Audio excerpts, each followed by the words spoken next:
ការពីព្រេងនេះមានកូនកសិករម្នាក់ឈ្មោះចៅក្ដុំពីរដែលមានរូបសម្បត្តិល្អឆោមប្រណិតពេលពេញវ័យដឹងក្តីក៏បានលួចស្រឡាញ់នឹងនាងកុលកេសីដែលជាបុត្រីរបស់មេស្រុកដែលមានផ្ទះនៅក្បែរគ្នានាងកុលកេសីក៏បានពេញចិត្តនិងបានស្រឡាញ់នាយក្ដុំពីរនោះដែរពួកគេទាំងពីរនាក់តែងតែលួចជួបគ្នាជារឿយៗថ្ងៃមួយពួកគេបាននិយាយគ្នាហើយគិតថាកុលកេសីអូនបងមានការបារម្ភខ្លាំងណាស់ចំពោះទំនាក់ទំនងរវាងយើងទាំងពីរព្រោះអីអូនគឺជាកូនមេស្រុកដែលមានបុណ្យស័ក្តិខ្ពង់ខ្ពស់ឯរូបបងគឺជាកូនអ្នកក្រីក្រឋានៈតូចទាបតែបងហាមចិត្តខ្លួនឯងមិនបាននោះទេបងខ្លាចណាស់ខ្លាចយើងទាំងពីរនាក់មិនបានគ្នាជាប្តីប្រពន្ធតែយើងត្រូវធ្វើដូចម្ដេចបងសម្លាញ់កុំព្រួយអីប្អូនសូមសច្ចាថាស្មោះលើបងតែម្នាក់គត់បើមានរឿងអ្វីកើតឡើងចំពោះយើងទាំងពីរនោះអូននឹងប្រឆាំងហើយដោះស្រាយមិនឲ្យស្នេហារបស់យើងបាត់បង់ឡើយអូនខ្លាចតែបងមានចិត្តប្រែប្រួលដកស្នេហាពីអូននោះវិញទេអូនកុំមានកំណត់អញ្ចឹងរូបបងគ្មានចិត្តកិច្ចការពីអូនឡើយបើអូនមិនយល់ទោះទេយើងទាំងពីរនាក់នាំគ្នាទៅរស់នៅឯឆ្ងាយទៅដើម្បីផុតពីភ្នែកពីច្រមុះរបស់គាត់បងនឹងចិញ្ចឹមអូនដោយស្មោះហើយក៏សាងជីវិតរួមគ្នាយ៉ាងម៉េចកុលកេសីអូនស្រេចទៅលើបងចុះអូនតាមបងទាំងអស់បើដូច្នេះយើងនាំគ្នាទៅទាំងយប់ទៅព្រោះថាយប់នេះគឺជាឱកាសល្អសម្រាប់យើងទាំងពីរហើយចៅក្ដុំពីរក៏នាំនាងកុលកេសីនាំគ្នារត់ចេញពីស្រុកនោះដោយដើរផងរត់ផងទៅយ៉ាងឆ្ងាយលុះអស់ការជាច្រើនថ្ងៃក៏បានទៅដល់ស្រុកមួយដាច់ស្រយាលពីគេឈ្មោះថាកាសីស្រុកកាសីនេះគឺជាតំបន់មួយដែលសម្បូរជនអន្តពាលដើរលួចប្លន់ឆក់ជនស្លូតត្រង់ដើម្បីបំពេញតម្រូវការរៀងៗខ្លួនឯមេស្រុកដែលគ្រប់គ្រងនៅទីនោះជាមនុស្សអសប្បុរសធម៌អសិលធម៌រស់នៅបំពេញលើច្បាប់បានខົບខិតជាមួយជនពាលទាំងនោះជារឿយៗដើម្បីលាភសក្ការៈនិងអំណាចរបស់ខ្លួនឱកាសនេះដែរចៅក្ដុំពីរនិងនាងកុលកេសីបានទៅដល់ស្រុកនោះហើយក៏បានជួបនឹងអ្នកលេងមួយក្រុមដែលចេញពីផ្លូវមកស្ទាក់ដំណើរជនអន្តពាលក៏នាំគ្នាស្រែកថាអាពីរនាក់មកពីណាអញ្ចេះមកផ្លែកដូចជាមិនមែនអ្នកនៅស្រុកនេះទេណែពួកឯងចូលទៅចាប់ប្តីប្រពន្ធវាទាំងពីរនោះទៅឲ្យលោកមេស្រុកមើលមុខវាបន្តិចមើលព្រោះឃើញតំណូតដូចជាមានទ្រព្យជាប់នឹងខ្លួនច្រើនគួរសមអោលោកអើយសូមពួកលោកកុំចាប់ចងប្តីរបស់ខ្ញុំអីខ្ញុំសូមវល់សូមមេត្តាដោះលែងគាត់ទៅសូមលោកមេត្តាកុំធ្វើបាបប្រពន្ធខ្ញុំអីខ្ញុំសូមអង្វរកេសីអូនឆាប់រត់ចេញទៅកុំគិតពីបងអីអូនរត់ទៅពួកចៅបានចាប់ចៅក្ដុំពីរយកទៅរីឯនាងកុលកេសីបានរត់សម្ដៅទៅរកលោកមេស្រុកដើម្បីឲ្យជួយដោយបានដោះចិញ្ចៀនមានតម្លៃទៅឲ្យលោកមេស្រុកសូមអង្វរលោកមេស្រុកឲ្យជួយធ្វើអន្តរាគមន៍និងដោះលែងប្តីរបស់នាងលោកមេស្រុកបន្ទាប់ពីបានចិញ្ចៀនហើយក៏បានទៅប្រាប់ក្រុមចៅទាំងនោះឲ្យដោះលែងចៅក្ដុំពីរដោយសម្ដីថាណែពួកឯងឆាប់លែងចៅក្ដុំពីរនោះទៅព្រោះវាជាសាច់ញាតិរបស់អញទេពួកវាទាំងពីរនៅស្រុកឆ្ងាយវាមកលេងនឹងអញណាបាទមិនអីទេលោកមេស្រុកដោះលែងក៏ដោះលែងទៅចោះព្រោះពួកខ្ញុំមិនដឹងថាជាសាច់ញាតិរបស់លោកឡើយលោកមេស្រុកនោះគ្មានកូនមានតែពីរនាក់ប្តីប្រពន្ធដោយឃើញចៅក្ដុំពីរនិងនាងកុលកេសីមានចរិយាល្អសមរម្យដូច្នេះក៏បានសុំឲ្យអ្នកទាំងពីរធ្វើជាកូនធរហើយស្រឡាញ់ទំនុកបំរុងដោយគោលបង្កើតតរៀងទៅលុះកន្លងបានជាច្រើនឆ្នាំលោកមេស្រុកនិងប្រពន្ធព្រោះតែជរាព្យាធិចូលមកបៀតបៀនជារឿយៗមិនយូរប៉ុន្មានក៏ស្លាប់ទៅចៅក្ដុំពីរនិងនាងកុលកេសីបានទទួលមរតកពីដៃឪពុកម្ដាយធរហើយបានឡើងទៅជាមេស្រុកគ្រប់គ្រងតំបន់កាសីនោះទៅ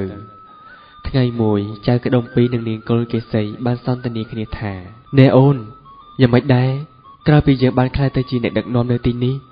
ហើយចិត្តអូនចង់ដាក់ឈ្មោះឲ្យកូនយើងអ្វីទៅបន្ទាប់ពីប្រសូតនៅខែក្រោយនេះចាលោកប្តីខ្ញុំចង់ដាក់ឈ្មោះថាកុមារិកាព្រោះខ្ញុំធ្លាប់សុបិនឃើញហេតុអស្ចារ្យណាបងហើយម្យ៉ាងទៀតស្រុកភូមិយើងឥឡូវមានសុខសន្តិភាពណាស់ពួកចៅពីមុនបានកែប្រែមករកស៊ីត្រឹមត្រូវហើយចំណែកអ្នកស្រុកទាំងអស់គឺឃើញថាសុខសប្បាយគ្រប់គ្នាតែម្ដង7 ឆ្នាំកន្លងផុតទៅក្ដុំពីរនិងនាងកុលកេសីព្រមទាំងបុត្រីកុមារិកា បានប្រារព្ធពិធីមួយយ៉ាងធំដែលមានប្រជាជនចូលរួមយ៉ាងកកកុញក្នុងឱកាសនោះមានស្ត្រីមេម៉ាយម្នាក់មានកូនស្រី2នាក់ឈ្មោះចន្ទធីនិងម្នាក់ទៀតឈ្មោះច័ន្ទនីហើយចូលខ្លួនទៅប្រឡំសុំស្នេហ៍របៀបជាចាស់ព្រិលជាមួយនឹងចៅក្ដុំពីរលបងមេស្រុកថ្ងៃនេះខ្ញុំមានសំណាងណាស់បានចូលរួមបុណ្យជាមួយលបងអោលបងអើយពិតជាមានរូបសង្ហាមែនណហើយមានចិត្តល្អថែមទៀតថ្ងៃនេះបើមិនយល់តោះទេសូមលបងពិសាអាហារជាមួយខ្ញុំម្ដងទៅណែមិនអីទេហូបអាហារជាមួយគ្នាក៏បានដែរព្រោះខានហូបរបៀបនេះយូរហើយអរគុណលបងច្រើនណាស់ដែលលបងបានផ្ដល់តម្លៃឲ្យខ្ញុំបែបនេះព្រោះខ្ញុំគឺជាស្ត្រីមេម៉ាយនោះអីណែបងពិសានេះតិចទៅឆ្ងាញ់ណាស់ណាហើយចោះឯណាភរិយាលបងនោះគឺតាណាបាត់ហើយប្រពន្ធអីមិនចេះនៅបំរើប្តីឲ្យល្អយ៉ាងនេះនោះលបងសូមមេត្តាអនុញ្ញាតឲ្យស្រីមេម៉ាយដូចជាខ្ញុំនឹងហើយនឹងកូន2នាក់របស់ខ្ញុំនោះគឺទៅបំរើលបងផងទៅដែលខ្ញុំគឺសុំតែបាយទឹកតែមួយចំអែតកាពះប៉ុណ្ណោះបាននៅចិត្តលបងពិតជាមានកិត្តិយសណាស់សម្រាប់ខ្ញុំនោះ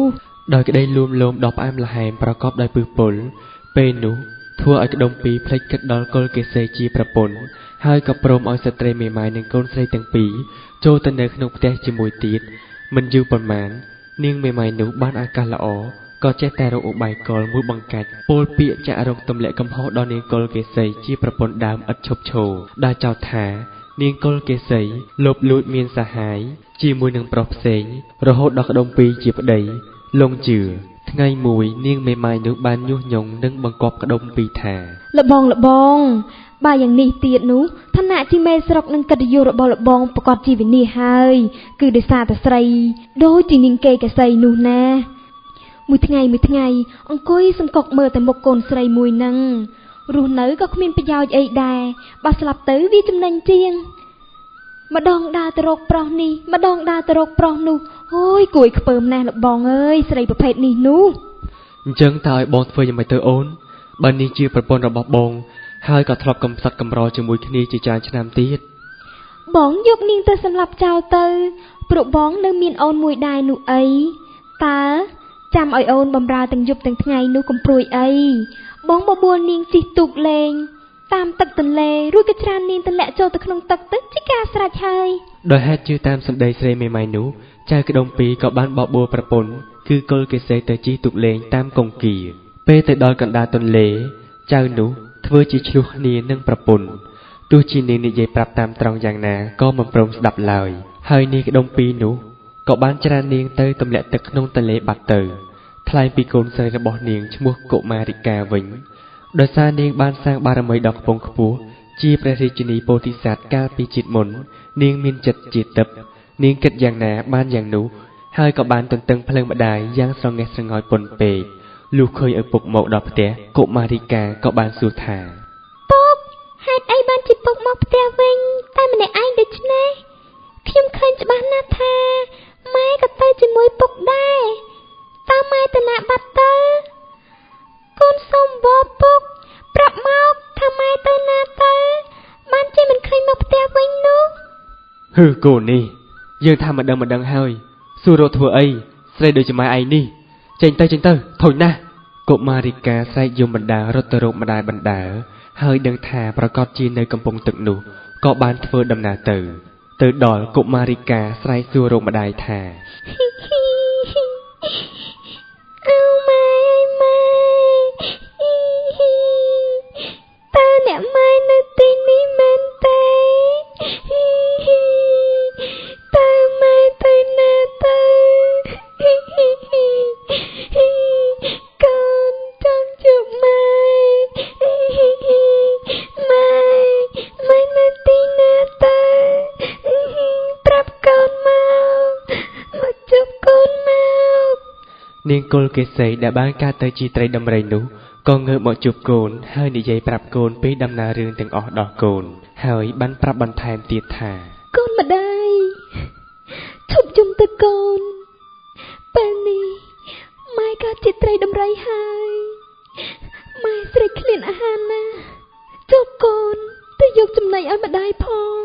នាងតូចកុមារិកាក៏បានទៅយកចំណីមានបាយកន្ទក់ចុងអង្គរទៅឲ្យម្ដាយជារៀងរាល់ថ្ងៃដោយសារតែនាងដឹងពីមរណៈរបស់ម្ដាយនាងមានចិត្តជាតិទៅពេលនោះនាងមាននាមឈ្មោះថ្មីថាមរណៈមេដាថ្លៃពីមេដាចុងគឺនាងកាកេលីវិញតែងតែតាមដានសកម្មភាពរបស់កុមារិកាជានិច្ចហើយបានបញ្ជាឲ្យកូនរបស់ខ្លួនទាំងពីរលួចមើលសកម្មភាពរបស់កុមារិកាហើយក៏ដឹងរឿងក៏ឲ្យកូនចាប់យកត្រីដំរីនោះមកធ្វើជាម្ហូបអាហារលុះកុមារិកាបានទៅដល់កំពង់ដោយសពមួយដងពេលនោះកុមារិកាក៏ស្រែករកម្ដាយថាម៉ែកូនយកអាហារជូនម៉ែហើយតើអ្នកម៉ែទៅណាទៅអ្នកម៉ែខឹងនឹងកូនឬម្ដេចកូនអ្នកម៉ែមិនមកទទួលចំណីពីកូនយ៉ាងនេះនាងតូចកុមារិកាយំផងស្រែកសួរម្ដាយផងដោយសារតែអំណាចបុណ្យរបស់នាងគឺបានបណ្ដាលឲ្យសត្វកណ្ដុរសពំស្រកីត្រីដំរីពីរទុកឲ្យមរណៈមេដាដឹងនាងតូចបានរើយកស្រកាត្រីដំរីនោះទៅកប់ក្នុងដីក៏ស្រាប់តែដុះជាដើមទ្របមួយដើមភ្លាមជារៀងរាល់ថ្ងៃនាងតែងតែទៅថែទាំដើមទ្របនោះជាប្រចាំពេលនោះនាងកាកេលីជាម្ដាយចុងក៏បានបញ្ជាថាណែពួកនាងយើងឃើញណាមីខ្មោរណៈនាដានោះវាតែងតែទៅមើលដើមទ្របមួយដើមក្បែររបងនោះមើលយ៉ាងម៉ត់ចត់ណាស់ប្រកាសជាម្ដាយវាទៅចាប់កំណើតហើយទៅពួកនាងឯងទៅភ្លាមទៅដកដើមទ្របនោះយកមកឲ្យយើងកំទេចចោលសុំមិនតែរឹសក៏មិនឲ្យសល់ដែរឮទេពេលនោះពួកអ្នកបម្រើបានទៅកំទេចដើមទ្របនោះតាមបញ្ជាកាកេលីតែដោយអំណាចបុណ្យកុសលរបស់នាងមរណៈមេដាគឺពេលនោះមានឆ្មាមួយបានពំរើសពីសរសៃទុកឲ្យនាងតូចឃើញរើសនោះហើយក៏រត់ទៅមើលដើមទ្របនោះក៏ស្រាប់តែបាត់គ្មានសល់អ្វីបន្តិចឡើយនាងយល់ច្បាស់អំពីហេតុការណ៍នេះក៏បានយករើសពីសរសៃដែលនៅសល់ទៅដាំឆ្ងាយបន្តិចហើយនិយាយថាអ្នកម្ដាយទោះជាអ្នកម្ដាយក៏ជាអីក៏ដោយក៏កូននៅតែតាមបម្រើនឹងថែរក្សាមិនឲ្យនរណាមកបំផ្លាញជីវិតអ្នកម្ដាយទៀតទេសូមអ្នកម្ដាយនៅទីនេះឲ្យបានសុខណានាងមរណៈមេដាក៏បានដាំរើសនោះភ្លាមស្រាប់តែដើមរលួសពីរដើមដែលមានលក្ខណៈខុសប្លែកពីដើមរលួសដទៃគឺមានស្លឹកពណ៌ឆ្អិនឆ្អៅហើយដើមនោះគ្មានបន្លាទេថ្ងៃមួយព្រះចៅផែនដីទ្រង់យាងមកប្រពិតព្រៃពេលថ្ងៃក្តៅខ្លាំងក៏បានបញ្ជាថាណែពួកអាមាត្យយើងចង់ទៅឈប់សម្រាកក្រោមដើមរលួសនោះព្រោះមើលទៅដើមឈើនោះខុសប្លែកពីដើមឯទៀតគឺមានស្លឹកពណ៌ស្រស់ស្អាតណាស់តើដើមឈើពីរដើមនោះអ្នកណាជាអ្នកដាំទៅមើលបងអាមាត្យឆាប់ទៅសួររកអ្នកដាំនោះឲ្យយើងបន្តិចពួកអាមាត្យដើរសួរក៏ប៉ះចំលើនាងមរណៈមេដាដែលបានចម្រើនវ័យពេញវ័យទៅហើយថែមទាំងមានរូបស្រស់សោភាក្រៃលែងពួកអាមាត្យបាននាំនាងទៅគាល់ព្រះរាជាក្នុងគ្រានោះពេលទៅដល់នាងមរណៈមេដាក្រាបទូលព្រះអង្គថាខ្ញុំព្រះករុណាសូមក្រាបថ្វាយបង្គំព្រះអង្គសូមព្រះអង្គជ្រាបដើមរលួសពីរដើមនេះគឺជាជាតិកំណើតរបស់ម្ដាយខ្ញុំមិនមែនដើមរលួសធម្មតានោះទេគឺវាកើតចេញពីឫសទ្របពីសរសៃនោះណាព្រះអង្គហើយខ្ញុំម្ចាស់ជាអ្នកដាំនឹងថែរក្សាវារាល់ថ្ងៃក្រាបទូលនាងជាអ្នកដាំរលួសនោះមែនទេតែបើយើងសុំដាំនោះយកទៅដាំនៅឯប្រាសាទរបស់យើងតើនាងគិតយ៉ាងម៉េចក្រាបទូលព្រះអង្គខ្ញុំម្ចាស់មិនថាអ្វីនោះទេឲ្យតែព្រះអង្គសពព្រះហត្ថីសូមព្រះអង្គយកចុះពួកអាមាត្យក៏ម្នេស្ទុះទៅជីកដាំរលួសយ៉ាងពេញទំហឹងតែម្ដងទោះបីជាខិតខំប្រឹងប្រែងជីកយ៉ាងណាក៏មិនរបាក់ដែរ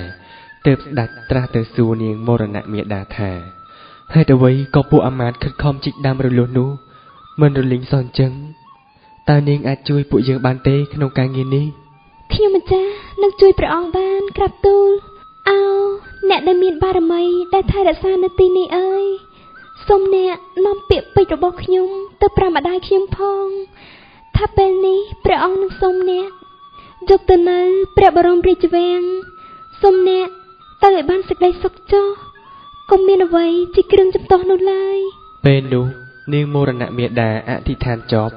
ស្រាប់តែដើមរលួសនោះផុតពីដីអណ្ដែតហោះឡើងដុះក្នុងផើងមាស របស់ព្រះមហាក្សត្រនៅឯមុខប្រាសាទព្រះអង្គទៅឯនាងមរណមេតាបានចូលទៅក្នុងព្រះរាជវាំង